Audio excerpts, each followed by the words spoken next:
আসসালামু আলাইকুম আরহামতুল্লাহি ওবারাকাতু। প্রিয় দর্শক, সবাই কেমন আছেন? স্বাগতম আমাদের খবর 24 টিভিতে। বাংলাদেশের রাজনীতিতে নতুন করে আলোচনার জন্ম দিয়েছেন সাতক্ষীরা 4 আসনের সংসদ সদস্য গাজী নজরুল ইসলামকে নিয়ে। জামাতে ইসলামের সর্বশেষ পদক্ষেপ আসলে কি? দলটির পক্ষ থেকে জানানো হয়েছে, গাজী নজরুল ইসলাম দল থেকে বহিষ্কারের সিদ্ধান্ত প্রধান নির্বাচন কমিশনার এবং জাতীয় সংসদের স্পিকারের কাছে আনুষ্ঠানিকভাবে জানানো হয়েছে। বৃহস্পতিবার বাংলাদেশের জামাতে ইসলামের সেক্রেটারি জেনারেল মিয়া গোলাম পরোয়ার স্বাক্ষরিত একটি চিঠিতে প্রধান নির্বাচনের কমিশনার কাছে পাঠানো হয়েছে। একই চিঠি অনুলিপি জাতীয় সংসদের স্পিকারের কাছে পাঠানো হয়েছে। চিঠিতে বলা হয়েছে, গাজী নজরুল ইসলামের বিরুদ্ধে বিভিন্ন গণমাধ্যমে প্রকাশিত অভিযোগের পর দলীয়ভাবে একটি সাংগঠনিক তদন্ত পরিচালনা করা হয়। সেই তদন্তের বিরুদ্ধে নৈতিক স্খলন প্রমাণিত হয়েছে বলে দাবি করা হয়েছে। গাজী নজরুল ইসলামের বিরুদ্ধে জামাতে ইসলামের নিজস্ব দলীয়ভাবে তারা এই তদন্ত পরিচালনা করেছে। সেই তদন্তের মাধ্যমে নজরুল ইসলামের বিরুদ্ধে নৈতিক স্খলন মানে এই অপরাধ সংগঠিত হয়েছে সেটার প্রমাণ জামাত ইসলাম দলগতভাবে যে তদন্ত করেছে সেখানে প্রমাণ পেয়েছে, যার জন্য জামাত ইসলামের পক্ষ থেকে তাকে বহিষ্কার করা হয়েছে। এর পরিপ্রেক্ষিতে জামাতের গঠনতন্ত্র ৬২ নম্বর ধারা অনুযায়ী তাকে দল থেকে বহিষ্কারের সিদ্ধান্ত নেওয়া হয়েছে। জানা গেছে, গত ২২ জুলাই আমিরে জামাত ডক্টর শফিকুর রহমানের সভাপতিত্বে অনুষ্ঠিত কেন্দ্রীয় নির্বাহী পরিষদ জরুরি বৈঠক সর্বসম্মতিক্রমে এই সিদ্ধান্ত গৃহীত হয়। আপনারা সবাই হয়তো জানেন, বাংলাদেশ জামাতে ইসলাম তারা নিজেদেরকে দাবি করে তারা কোনো ধরনের অন্যায়কে প্রশ্রয় দেয় না এবং সেই বিবেচনা সেই দলের সেই আদর্শ এবং দলের গঠনতন্ত্র অনুযায়ী এই সংসদ সদস্যের বিরুদ্ধে কিন্তু ব্যবস্থা নেওয়া হয়েছে এবং তাকে চিরতরে দল থেকে বহিষ্কার করা হয়েছে এবং ইতিমধ্যে নির্বাচন কমিশনারের কাছে একটি চিঠি পাঠিয়েছে জামাত ইসলামের দলের পক্ষ থেকে এবং সেই সঙ্গে সেই চিঠির একটি কপি জাতীয় সংসদের স্পিকারের কাছে পাঠানো হয়েছে। চিঠিতে নির্বাচন কমিশনের কাছে বহিষ্কারের বিষয়টি অবহিত করেছেন, প্রয়োজনীয় ব্যবস্থা নেওয়ার অনুরোধ জানানো হয়েছে। একটি দল যখন একজন সংসদ সদস্যের বিরুদ্ধে স্পষ্ট অবস্থান নেয় তখন সেই সংসদ সদস্যর আর হয়তোবা কিছু করার থাকবে না, কারণ এই রকম বিতর্কিত ব্যক্তিকে সংসদে নিয়ে পুরো সংসদকে বিতর্কিত করা যাবে না। কারণ যেই কারণে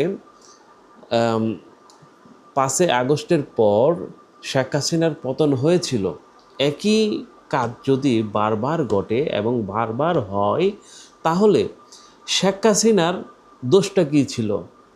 শেখ হাসিনার তো কোনো দোষ ছিল না। যদি এই সারা জীবন যারা ধর্মের কথা বলে, যারা ধর্মকে সবসময় ঊর্ধ্বে রেখে তাদের জীবনকে পরিচালনার কথা বলে, সেই দল থেকে যদি একজন অত্যন্ত সম্মানিত ব্যক্তি মাননীয় সংসদ সদস্য তিনি যদি এই ধরনের অপরাধ করেন তাহলে জনগণ আসলে কার কাছে যাবে? কারো কাছে কি নিরাপদ জনগণ?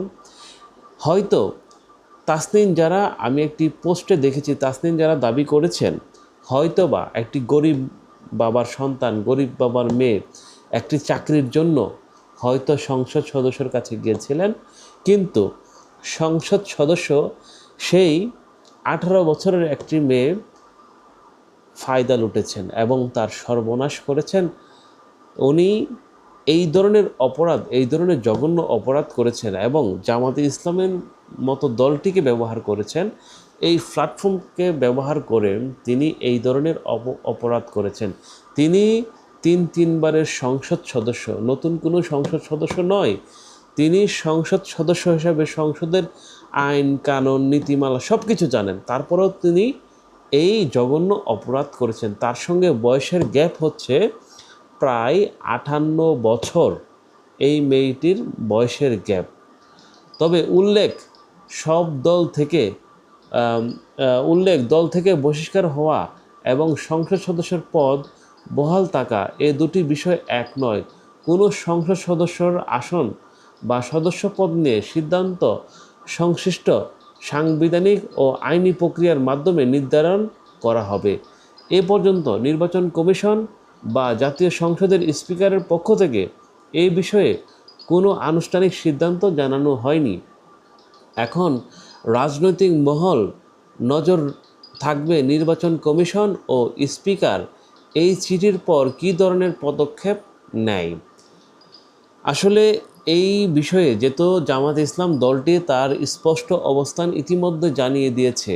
জামাতে ইসলামের অবস্থান তারা বলে দিয়েছে যে তাকে জামাতে ইসলামের প্ল্যাটফর্ম থেকে, জামাতে ইসলাম দল থেকে তাকে চিরতরে বহিষ্কার করা হয়েছে এবং সেই সঙ্গে নির্বাচন কমিশনারকে চিঠি দেওয়া হয়েছে এবং একই সঙ্গে বাংলাদেশের জাতীয় যে সংসদ, সেই সংসদের স্পিকারের কাছে সেই চিঠিটি পাঠানো হয়েছে। তবে এখন আমাদের অপেক্ষার পালা যে জাতীয় সংসদ এবং নির্বাচন কমিশনার, যেহেতু উনি নির্বাচিত পার্লামেন্ট মেম্বার, এখন আইন অনুযায়ী ওনার বিরুদ্ধে কী ব্যবস্থা নেওয়া যায়, অথবা ওনার যে নৈতিক স্খলন বা চরিত্রর যে কালিমা লেপন হয়েছে তার চরিত্রের উপর, সেই চরিত্রকে কিভাবে তিনি দুয়া তুলসী পাতা করবেন, এখন সেটার অপেক্ষায়, অথবা স্পিকার এবং নির্বাচন কমিশনার সাংবিধানিক বিধিবিধান অনুযায়ী বা আইনসম্মত পদ্ধতি অনুযায়ী কী ব্যবস্থা গ্রহণ করে, সেটার অপেক্ষায় রয়েছে সমস্ত বাংলাদেশের মানুষ।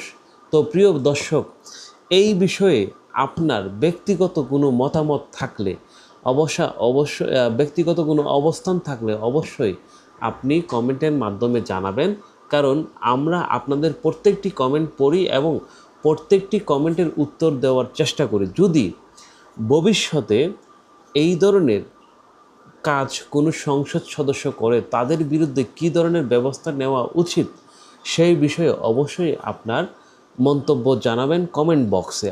আর নিত্য নতুন খবর পেতে আমাদের খবর 24 টিভিটি এখনই সাবস্ক্রাইব করুন। আর ভবিষ্যতে আপনাদের সঙ্গে থাকবো এবং নতুন নতুন খবর নিয়ে আপনাদের মাঝে সবসময় উপস্থিত হব। আমি মামুন সরকার, আর সবসময় আপনাদের সঙ্গে থাকব। প্রিয় দর্শক, সবাই ভালো থাকবেন। দেখা হবে নতুন আরেকটি ভিডিও নিয়ে। আল্লাহ হাফেজ।